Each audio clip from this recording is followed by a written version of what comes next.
નમસ્કાર મિત્રો, દેશ અને દુનિયાના સૌથી મોટા સમાચારમાં આપનું સ્વાગત છે।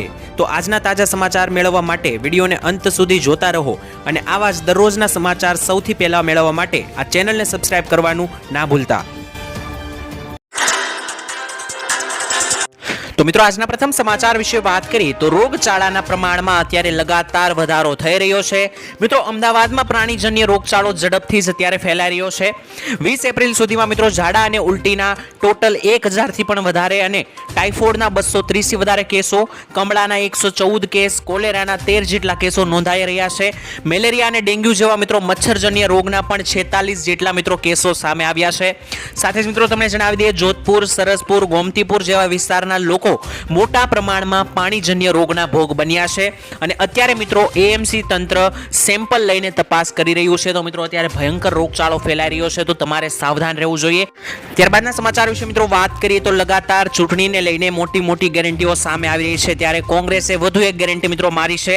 હવે મિત્રો ચૂંટણીને અંદર 5 થી 7 દિવસની જ વાર રહી છે ત્યારે મિત્રો કોંગ્રેસ સરકારની ફરી એક મોટી ગેરંટી। મિત્રો કોંગ્રેસે કહ્યું કે પાક વીમા યોજનામાં પરિવર્તન કરીને પાકના નુકસાનનું જે પણ નુકસાન ખેડૂતોને થાય છે, જે નુકસાન મિત્રો કુદરતી આફતોને કારણે, માવઠાઓને કારણે કે વાવાઝોડાને કારણે જે પણ ખેડૂતોને નુકસાન થાય છે તે માત્ર ને માત્ર 30 દિવસની અંદર જ તમારા બેંક ખાતામાં પૈસા આવી જાય તેવી ગેરંટી કોંગ્રેસ સરકાર દ્વારા આપવામાં આવી છે।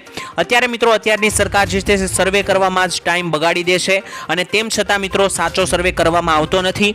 ત્યારે મિત્રો કોંગ્રેસ પાર્ટી દ્વારા જાહેરાત કરવામાં આવી છે કે ખેડૂતોના પાકને નુકસાન થવા બદલ 30 દિવસની અંદર જ પાકને થયેલા નુકસાનના પૈસા તમારા બેંક ખાતાની અંદર આપી દેવામાં આવશે। તો જ્યારે કુદરતી આપત્તિ આવશે ત્યારે મિત્રો પાક વીમા રૂપે ખેડૂતોને 30 દિવસની અંદર જ બેંકની અંદર મિત્રો પૈસા પહોંચી જશે। આવી ગેરંટી મિત્રો કોંગ્રેસ પક્ષ દ્વારા અને રાહુલ દ્વારા મારવામાં આવી છે। ત્યારબાદના સમાચાર વિશે મિત્રો વાત કરીએ તો દેવા માફીને લઈને કોંગ્રેસ સરકારની ગેરંટી। મિત્રો ખેડૂતોના દેવા માફ કરવા માટે અને દેવા માફીની રકમ નક્કી કરવા માટે એક સ્થાયી કૃષિ દેવા માફી આયોગ કમિટી બનાવવામાં આવશે। એટલે કે મિત્રો દેવા માફીને લઈને જે કંઈ નિર્ણય લેવામાં આવશે, ક્યારે દેવા માફ કરવું, કેટલું દેવું માફ કરવું અને કયા ખેડૂતોનું દેવું માફ કરવું, આ દરેક ફેસલો મિત્રો એક કમિટી કરશે અને ખાસ પ્રકારની આવી કમિટી બનાવવામાં આવશે। જો મિત્રો આવનારા સમયની અંદર રાજ્યમાં અથવા તો લોકસભાની ચૂંટણીમાં કોંગ્રેસની વિજય થાય છે અને કોંગ્રેસની સરકાર સત્તા ઉપર આવે છે તો મિત્રો ખેડૂતો માટે એક ચોક્કસ આયોગ કમિટી બનાવવામાં આવશે જેમાં મિત્રો દર વખતે અને જ્યારે જરૂર પડશે ત્યારે ખેડૂતોના દેવા માફ કરવામાં આવશે અને કેટલું દેવું માફ કરવું તે પણ મિત્રો આ કમિટી જે છે તે નક્કી કરશે। ત્યારબાદના સમાચાર વિશે મિત્રો વાત કરીએ તો ખેડૂતો માટે સારા અને કામના સમાચાર આવી રહ્યા છે। આ વર્ષ ખેડૂતોનું સારું રહેશે કારણ કે મિત્રો ચોમાસાની ઋતુને લઈને ખેડૂતો માટે એક સારા સમાચાર પ્રાપ્ત થયા છે। આ વર્ષે મિત્રો ચોમાસાની સિઝન સામાન્ય કરતાં સારી રહેવાની છે જેમાં મિત્રો જૂન મહિનાની અંદરથી લઈને સપ્ટેમ્બર મહિના સુધી ચોમાસું ખૂબ જ સારું રહેવાના અહેવાલ છે। દેશમાં મિત્રો ટોટલ 104 થી લઈને 110% સુધીનો વરસાદ આ વર્ષે નોંધાશે। સરેરાશ વરસાદ પણ મિત્રો સારો જ રહેવાનો છે અને દેશમાં મિત્રો 1 જૂનની આસપાસ કેરળમાં ચોમાસું પ્રવેશ કરશે। એટલે કે મિત્રો 1 જૂનની આસપાસ કેરળ જે મહારાષ્ટ્રની નીચે આવેલું છે ત્યાં મિત્રો વરસાદની શરૂઆત થઈ જશે। ત્યારબાદ મિત્રો અલ નીનોની અસરને કારણે ગુજરાતમાં આ વર્ષે વરસાદ સારો એવો જોવા મળવાનો છે જેથી કરીને મિત્રો ખેડૂતોને પાણીની તંગી નહીં થાય અને આ વખતે મિત્રો સારા વરસાદને કારણે ખેડૂતોનું પણ આ વર્ષ સારું રહેશે। ત્યારબાદના સમાચાર વિશે મિત્રો વાત કરીએ તો લોકસભાની ચૂંટણી હવે નજીક છે ત્યારે પ્રચાર કરવા માટે મોટા નેતાઓ ગુજરાત આવશે। મિત્રો મોદીજી ગુજરાત આવવાના હતા તે સિવાય મિત્રો અન્ય પાર્ટીઓના નેતા પણ ગુજરાત આવવાના છે જેની મિત્રો તારીખો સામે આવી છે। 1 મેના રોજ મિત્રો ગુજરાતનો સ્થાપના દિવસ છે અને ત્યારે જ નરેન્દ્ર મોદી દાહોદ અને પંચમહાલના ભાજપ ઉમેદવાર માટે પ્રચાર કરવાના છે। લીમખેડામાં મિત્રો તેઓ ચૂંટણીને સભાને સંબોધન પણ કરશે ગુજરાતમાં આવીને। ત્યારબાદ મિત્રો વડાપ્રધાન નરેન્દ્ર મોદી 1-2 દિવસના તારીખ 1 અને 2 ના દિવસે ગુજરાતમાં પ્રચાર કરવાના છે અને તારીખ 2 ના રોજ મિત્રો સૌરાષ્ટ્રમાં જુનાગઢ અને સુરેન્દ્રનગરમાં રેલીની તૈયારી કરવામાં આવી છે જેમાં મિત્રો અમિત શાહ જે છે તે પણ જોડાશે અને મિત્રો અમિત શાહ કાલે એટલે કે 27 તારીખે ગુજરાતમાં જામકંડોરણામાં શનિવારે મનસુખ માંડવિયાના સમર્થનમાં સભાનું આયોજન કરેલું છે। તો મિત્રો લગાતાર હવે મોટા મોદીજી અને અમિત શાહ જેવા નેતાઓ જે છે તે ગુજરાતમાં આવીને પ્રચાર કરી રહ્યા છે કારણ કે 7 તારીખે ગુજરાતમાં હવે લોકસભાની ચૂંટણીનું મતદાન છે। ત્યારે મિત્રો તમને તમને વાત કરીએ કે કોંગ્રેસ પક્ષ તરફથી પ્રિયંકા ગાંધી પણ 27 તારીખના રોજ ધરમપુરમાં વલસાડ બેઠક પર લડી રહેલા કોંગ્રેસના યુવા ઉમેદવાર અને પટેલના ટેકામાં સભાને સંબોધન કરશે. તે સિવાય મિત્રો આમ આદમી પાર્ટી તરફથી પણ અત્યારે કેજરીવાલ કારણ કે જેલમાં છે, તો આવી પરિસ્થિતિમાં મિત્રો કેજરીવાલની ગેરહાજરીમાં ભગવંત માન જે છે તે મિત્રો સ્ટાર પ્રચારક બનશે આમ આદમી પાર્ટીના. ભગવંત માન મિત્રો પંજાબના મુખ્યમંત્રી પણ છે અને તે મિત્રો આમ આદમી તરફથી ગુજરાતમાં જે છે તે મિત્રો પ્રચાર કરશે. ત્યારબાદના મહત્વના સમાચાર વિશે મિત્રો વાત કરીએ તો ગરમીને લઈને શાળાના સમયમાં ફેરફારો કરવામાં આવ્યા છે. મિત્રો આગામી સમયમાં હીટવેવ અને ઉનાળાની ગરમી જે છે તે તીવ્ર થવાની છે, તેને લઈને મિત્રો શિક્ષણ વિભાગે આગોતરા પગલાં લીધા છે.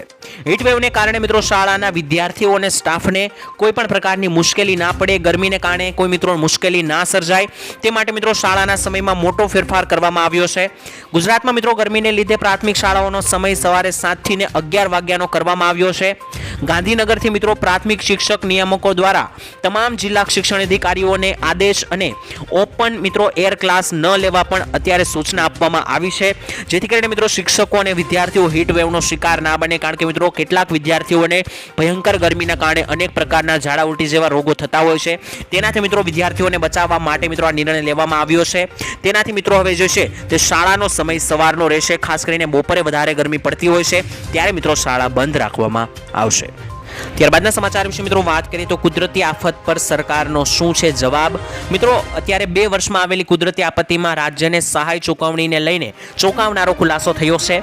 કેન્દ્ર સરકારે મિત્રો 1 પણ રૂપિયાની ચૂકવણી ન કરી હોવાનો રાજ્ય સરકારે સ્વીકાર કર્યો છે અને કોંગ્રેસના ધારાસભ્ય અર્જુન મોઢવાડિયાએ મિત્રો પૂછેલા સવાલ પર સરકારે લેખિતમાં જવાબ આપ્યો હતો. અતિવૃષ્ટિમાં મિત્રો રાજ્ય સરકારે કેન્દ્રને 15 ડિસેમ્બર 2022ના રોજ પત્ર લખ્યો હતો, જેમાં મિત્રો રૂપિયા 152 કરોડની સહાયની ચૂકવણીની માગણી કરવામાં આવી હતી. જ્યારે મિત્રો કેન્દ્ર સરકાર દ્વારા રાજ્ય સરકારની આ માંગણીને સ્વીકારાઈ ન હતી. આવી જ રીતે મિત્રો રાજ્યમાં હવે અવારનવાર કુદરતી આફતોને લઈને ખેડૂત પરેશાન થયો છે, જેવી કે મિત્રો અનેકો વાવાઝોડા આવ્યા. ગયા વર્ષે પણ મિત્રો બીપરજોય નામનું વાવાઝોડું 12 જુલાઈએ આવ્યું હતું, ત્યારે પણ મિત્રો કેન્દ્ર સરકારને પત્ર લખીને 700 કરોડની માંગણી કરી હતી સહાય રૂપે. ત્યારે પણ મિત્રો આ વાવાઝોડામાં કેન્દ્ર સરકારે કોઈ સહાય નથી આપી તેવા મિત્રો આક્ષેપો કરવામાં આવ્યા છે. એટલે કે મિત્રો જ્યારે કુદરતી આપત્તિઓ આવે છે ત્યારે ખેડૂત લગાતાર માંગણીઓ કરે છે કે ખેડૂતોને સહાય આપવામાં આવે દુષ્કાળની પરિસ્થિતિમાં, વાવાઝોડામાં, પરંતુ મિત્રો સરકાર તરફથી કોઈ પણ પ્રકારની સહાય આપવામાં નથી આવતી તેવું પણ મિત્રો ખેડૂતોનું કહેવું છે. ત્યારબાદના સમાચાર વિશે મિત્રો વાત કરીએ તો રૂપાલા અને ક્ષત્રિયોનો વિવાદ અત્યારે હાઈકોર્ટે પહોંચી ચૂક્યો છે. મિત્રો રૂપાલા વિવાદ મુદ્દે ક્ષત્રિય સમાજે લગાતાર વિરોધ દેખાડ્યો છે, ત્યારે ભાજપે મિત્રો આપેલું અલ્ટિમેટમ પૂરું થતા આંદોલનની નવી નીતિ અત્યારે મિત્રો ક્ષત્રિય સમાજ ઘડી રહ્યું છે. અમદાવાદમાં મિત્રો ક્ષત્રિય સમાજની બેઠક પણ મળી હતી અને ક્ષત્રિય આગેવાનોએ ગુજરાત હાઈકોર્ટમાં અપીલ કરી હતી, જેમાં કાળા વાવટા સાથે વિરોધ કરવા પર પોલીસે અટકાયત કરવા અંગે વિરોધ વ્યક્ત કરવામાં આવ્યો હતો ક્ષત્રિય સમાજ દ્વારા. જોકે મિત્રો ક્ષત્રિય સમાજે કાળા વાવટા ફરકાવીને વિરોધ કરવા માટે રાહ જોવી પડશે, કારણ કે મિત્રો હાઈકોર્ટમાં આને લઈને મિત્રો અરજી જે છે તે અત્યારે પેન્ડિંગ રાખવામાં આવી છે. તો મિત્રો આ રૂપાલા અને ક્ષત્રિય સમાજ વચ્ચેનો વિવાદ લગાતાર ઉગ્ર બનતો જાય છે. બીજી તરફ મિત્રો ચૂંટણી નજીક છે, તો આની અસર મિત્રો ચૂંટણી પર ખાસ કરીને જોવા મળશે, કારણ કે ક્ષત્રિય સમાજ અત્યારે રૂપાલાની સાથે સાથે ભાજપની પણ અત્યારે વિરોધ કરી રહ્યો છે. તો મિત્રો આની અસર ચૂંટણીમાં જોવા મળશે અને ભાજપના મત તૂટે તેવી પણ મિત્રો આશા રાખવામાં આવી રહી છે. ત્યારબાદના મહત્વના સમાચાર વિશે મિત્રો વાત કરીએ તો રાહુલ ગાંધીની જાહેરાત 1 લાખ રૂપિયા દરેક ગરીબ પરિવારોને આપવામાં આવશે. મિત્રો તેલંગાણામાં રાહુલ ગાંધીએ જાહેર સભાને સંબોધન કરતા કહ્યું કે ભારતમાં મોદી સરકાર આવ્યા પછી કરોડો લોકો ફરીવાર ગરીબીમાં ઘૂસ્યા છે, તેથી અમે મહિલાનો ન્યાય કાયદો લાવવા જઈ રહ્યા છીએ અને જે મિત્રો ભારતના દરેક પરિવારની એક મહિલાના બેંક ખાતામાં વર્ષમાં એકવાર 1 લાખ રૂપિયા જમા કરવામાં આવશે. આ એક ક્રાંતિકારી પગલું છે અને આ મિત્રો સમગ્ર દેશનો ચહેરો બદલી નાખશે તેવું પણ રાહુલ ગાંધીનું કહેવું છે. સાથે જ ભારતના સૌથી ગરીબ પરિવારોના બેંક ખાતામાં લાખ રૂપિયા સીધા જમા કરવામાં આવશે દર વર્ષે. એટલે કે મિત્રો રાહુલ ગાંધીનું કહેવું છે કે જ્યારે કોંગ્રેસની સરકાર હતી ત્યારે ગરીબી ઓછી હતી, પરંતુ ભાજપની સરકાર બની ત્યારે ફરી એકવાર લોકો ગરીબીમાં ઘૂસ્યા. પરંતુ જો હવે ફરીવાર કોંગ્રેસની સરકાર આવશે તો મિત્રો દરેક ગરીબ પરિવારોની મહિલાઓને દર વર્ષે 1 લાખ રૂપિયા કોંગ્રેસ તરફથી સીધા બેંક ખાતામાં આપવામાં આવશે. આવી મોટી ગેરંટી મિત્રો રાહુલ ગાંધી દ્વારા આપવામાં આવી છે. ત્યારબાદના મહત્વના સમાચાર વિશે મિત્રો વાત કરીએ તો ખેડૂતોને માટે 15 લાખ રૂપિયાની સહાય જાહેર કરવામાં આવી છે. મિત્રો આર્થિક મદદ કરવા માટે મોદી સરકાર દેશના ખેડૂતોને પીએમ કિસાન એપીઓ યોજના શરૂ કરી રહી છે. આ યોજના હેઠળ મિત્રો ખેડૂત ઉત્પાદક સંગઠનને 15 લાખ રૂપિયા આપવામાં આવશે. દેશભરના ખેડૂતોને મિત્રો નવો કૃષિ વ્યવસાય શરૂ કરવા માટે આર્થિક સહાય આપવામાં આવશે. આ યોજનામાં મિત્રો લાભ લેવા માટે 11 જેટલા ખેડૂતોએ સાથે મળીને એક સંસ્થા અથવા તો એક કંપની બનાવવાની રહેશે. નેશનલ એગ્રીકલ્ચર માર્કેટની ઓફિશિયલ વેબસાઇટ પર જઈને મિત્રો તમે આ યોજનાની રજીસ્ટ્રેશન કરાવી શકો છો, અરજી કરી શકો છો. આ યોજના વિશે મિત્રો હું તમને વધારે માહિતી આપી દઉં કે આ યોજનામાં 15 લાખ રૂપિયા કોઈ એક ખેડૂતને નથી મળવાના, પરંતુ કોઈ ખેડૂતનું એવું જૂથ હોય જેને કોઈ ધંધો શરૂ કરવો હોય, નવો વ્યવસાય શરૂ કરવો હોય, તો ખેડૂત ભાઈઓ 11 થી 15 જેટલા ખેડૂતો ગ્રુપ બનાવીને એક કંપની બનાવીને મિત્રો 15 લાખ રૂપિયા સુધીની સહાય આ યોજના હેઠળ કોઈ પણ નવો વ્યવસાય શરૂ કરવા માટે મેળવી શકે છે. ત્યારબાદના સમાચાર વિશે મિત્રો વાત કરી તો વાહન ચાલકો માટે મોટા સમાચાર આવી રહ્યા છે. મિત્રો કેન્દ્રીય મંત્રી નીતિનભાઈ ગડકરીએ ફરી એકવાર દેશમાંથી 36 કરોડ જેટલા પેટ્રોલ અને ડીઝલના વાહનો બંધ કરવા માટેનો નિર્ધાર વ્યક્ત કર્યો છે. મિત્રો ભારતમાં પેટ્રોલ અને ડીઝલના વાહનોમાંથી મુક્તિ મેળવવાનું શક્ય છે કે નહીં તે પ્રશ્નના જવાબમાં મિત્રો નીતિન ગડકરીએ કહ્યું કે 100% તે મુશ્કેલ છે પણ અશક્ય નથી. આ અમારું એક વિઝન છે તેવું પણ મિત્રો તેમણે કહ્યું. સાથે જ મિત્રો તેમણે કહ્યું કે ભારત ઈંધણની આયાત પર 16 લાખ કરોડ રૂપિયા ખર્ચે છે. એટલે કે મિત્રો ભારત બહારથી પેટ્રોલ ડીઝલ જેવા ઈંધણની આયાત કરે છે અને તેના ઉપર 16 લાખ કરોડ ખર્ચે છે. નીતિન ગડકરીએ મિત્રો કહ્યું કે આ 16 લાખ કરોડ જેટલા નાણાંનો જે બચાવ કરીને ઉપયોગ કરવામાં આવશે તે ખેડૂતોનું જીવન સુધારવામાં ઉપયોગ કરવામાં આવશે અને ગામડાને સમૃદ્ધિ બનાવવામાં આવશે તેવી ગેરંટી મિત્રો નીતિન ગડકરી દ્વારા આપવામાં આવી છે. ત્યારબાદના સમાચાર વિશે મિત્રો વાત કરીએ તો ગુજરાત હાઈકોર્ટે એક મહત્વપૂર્ણ નિર્ણય લીધો છે. ખેડૂતો માટે ખુશખબર આવી રહી છે. હાઈકોર્ટના એક મહત્વપૂર્ણ નિર્ણય ચુકાદા મારફતે મિત્રો જણાવવામાં આવ્યું છે કે જે ખેડૂત કે જમીન ધારકની જમીનની અંદર વીજ થાંભલાઓ, સરકારી વીજળીના થાંભલાઓ કે હાઈટેન્શન લાઈન જો ખેતરની અંદર નાખવામાં આવી હોય અને તેને કારણે ખેડૂતને જમીનની કિંમત અને પાકની ઉપયોગિતામાં કોઈ પણ પ્રકારનું નુકસાન થતું હોય તો તે તમામ પ્રકારનું નુકસાન પૂરેપૂરું વળતર ખેડૂતોને આપવામાં હવેથી આવશે. ખેડૂત કે જમીન ધારક સિવિલ કોર્ટમાં દીવાની દાવો પણ કરી શકે છે અને વીજ કંપની પાસેથી પૂરેપૂરું વળતર મેળવી શકે છે. એટલે કે મિત્રો જો તમારા ખેતરની અંદર કોઈ પણ પ્રકારના વીજ થાંભલાઓ કે હાઈટેન્શન લાઈન નાખવામાં આવી હોય અને તેને કારણે તમારે કંઈ પણ નુકસાન થતું હોય અથવા તો પાકની ઉપયોગિતામાં કોઈ નુકસાન જતું હોય તો મિત્રો તમે પૂરેપૂરું વળતર હવે વીજળીના થાંભલાના કંપનીના માલિક પાસેથી મેળવી શકો છો. તો વીજ કંપની પાસેથી તમારે વળતર મેળવવાનું રહેશે. સિવિલ કોર્ટમાં મિત્રો તમે આના માટે દીવાની દાવો પણ કરી શકો છો. ત્યારબાદના મહત્વના સમાચાર વિશે મિત્રો વાત કરીએ તો ખેડૂતોની લોન માફ કરવામાં આવે. મિત્રો વારંવાર પાક ધિરાણ, લોન અને દેવામાફી જેવા મુદ્દાઓ ઉછાળવામાં આવે છે, કહેવામાં આવે છે, છતાં કોઈ પણ દેવામાફી અંગે અને લોન માફી અંગે એક્શન લેવામાં નથી આવતી. તો મિત્રો અત્યારે ખેડૂતોના દેવામાફ અને પાક ધિરાણમાં રાહત આપવામાં આવતી નથી. ત્યારે 2024ની હવે લોકસભાની ચૂંટણી પણ ખૂબ જ નજીક આવીને ઊભી રહી ગઈ છે.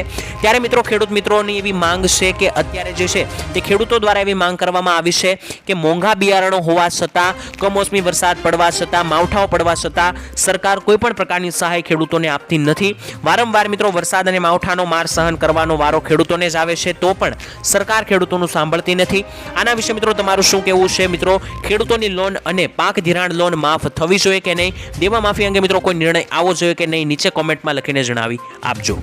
ત્યારબાદના મહત્વના સમાચાર વિશે મિત્રો વાત કરીએ તો ખેડૂતોનો પાક વીમો ખવાઈ ગયો. મિત્રો ગઈકાલે કિસાન કોંગ્રેસ દ્વારા આક્ષેપ કરવામાં આવ્યો હતો કે છેલ્લા 4 વર્ષમાં 8 વીમા કંપનીઓ ખેડૂતોના હકના 35 થી 40 કરોડ રૂપિયા પડાવી ચૂકી છે. અને મિત્રો આજે વિધાનસભામાં સત્તાવાર ખુલાસો પણ થયો છે કે છેલ્લા 3 વર્ષથી ગુજરાતમાં વડાપ્રધાનની ખેડૂતો માટેની એક મહત્વની યોજના જે પ્રધાનમંત્રી ફસલ વીમા યોજના છે તે બંધ હાલતમાં જોવા મળી છે. આજે મિત્રો કૃષિ મંત્રી દ્વારા સત્તાવાર ખુલાસો પણ કરવામાં આવ્યો છે કે વીમા કંપનીઓમાં પ્રીમિયમના દર ઊંચા આવવાથી 3 વર્ષથી આ યોજના બંધ છે. એટલે કે મિત્રો ખેડૂતોના હકનો જે પણ પાક વીમો જે આવવાનો હોય છે તે મિત્રો ખવાઈ ગયો છે. અને કિસાન કોંગ્રેસ દ્વારા મિત્રો એક મોટો આક્ષેપ લગાવવામાં આવ્યો છે કે 35 થી 40 કરોડ જેટલો ખેડૂતોનો પાક વીમો ખવાઈ ગયો છે. ત્યાર પછીના સમાચાર વિશે મિત્રો વાત કરીએ તો અલ નીનોની અસરને કારણે મિત્રો આ વર્ષના ચોમાસાને લઈને મોટી આગાહી આવી છે. મિત્રો આ વર્ષે અલ નીનોની સિસ્ટમ નબળી થઈ જશે અને વધુ વરસાદ વરસાવતી લા નીનો સર્જાશે. વૈશ્વિક હવામાન એજન્સીએ મિત્રો પ્રથમ આગાહી વ્યક્ત કરી છે તે પ્રમાણે સમગ્ર ભારતમાં ચોમાસું જે છે તે મિત્રો સારું રહેવાનું પૂર્વાનુમાન આ વખતે કરવામાં આવ્યું છે. ભારતમાં મિત્રો શરૂ થયેલા આકરા ઉનાળા વચ્ચે ચોમાસા વિશે પણ અટકળો શરૂ થઈ છે. ત્યારે એશિયા પેસિફિક ઇકોનોમિક કોર્પોરેશન દ્વારા મિત્રો સર્વપ્રથમ આગાહી રિપોર્ટ જારી કરવામાં આવ્યો છે, જેમાં મિત્રો ખાસ કરીને જુલાઈ મહિનાથી લઈને સપ્ટેમ્બર મહિનામાં વધુ વરસાદ થવાના સંકેતો આપવામાં આવ્યા છે. તો ઉપરાંત મિત્રો ચોમાસાને વેરવિખેર કરતા અલ્નીનોના પ્રભાવને ખતમ કરવાની સાથે જ વધુ વરસાદ વરસાવતી લા નીનો સિસ્ટમ આ વખતે આકાર લેવા લાગશે તેવું મિત્રો કહેવામાં આવ્યું છે. અને ગુજરાતમાં સરેરાશ કરતાં વધારે સારું વરસાદ આ વખતે જોવા મળશે અને ચોમાસું ખેડૂતોનું સારું જશે તેવું પણ મિત્રો અગાઉ આગાહી કરવામાં આવી છે. તો મિત્રો આગાહી જે છે તે એક સચોટ અને સાચી કંપની દ્વારા કરવામાં આવી છે, જે ખૂબ જ એક મોટી મિત્રો ક્લાઇમેટ સંસ્થા છે તેના દ્વારા કરવામાં આવી છે. તો બની શકે કે આ આગાહી તમને ભવિષ્યમાં સાચી પડતી જોવા મળે. ત્યારબાદના મહત્વના સમાચાર વિશે મિત્રો વાત કરીએ તો મે મહિનાની અંદર 12 દિવસ બેંકો બંધ રહેશે. મિત્રો એપ્રિલ મહિનાની હવે ગણતરીના દિવસો જ બાકી રહ્યા છે, ત્યારે રિઝર્વ બેંક ઓફ ઇન્ડિયા એટલે કે આરબીઆઈ દ્વારા જાહેર કરાયેલ રજાઓની યાદી અનુસાર મે મહિનાની અંદર એટલે કે આવનારા મહિનાની અંદર બેંકો 12 દિવસ બંધ રહેવાની છે. આમાં મિત્રો બીજા અને ચોથા શનિવાર સિવાય તમામ રવિવારનો સમાવેશ થયો છે રજાઓની અંદર. આ સિવાય મિત્રો કેટલાક રાજ્યોમાં લોકસભાની ચૂંટણીને કારણે પણ બેંકો બંધ રહેવાની છે. સાથે જ મે મહિનામાં મિત્રો રવિન્દ્રનાથ ટાગોરની જન્મ જયંતિ, નસફલ જયંતિ, અક્ષય તૃતીયા જેવા ઘણા બધા તહેવારો આવે છે, જેને લઈને મિત્રો ટોટલ 12 દિવસ સુધી બેંકો બંધ રહેશે. તો જો તમે બેંક પર કોઈ કામ કરવા જાઓ અથવા તો કોઈ કામે બેંકમાં જાઓ તો મિત્રો તમે આ રજા યાદી જોઈને જજો, જેથી કરીને તમારે મિત્રો બેંકે ખોટો ધક્કો ના થાય.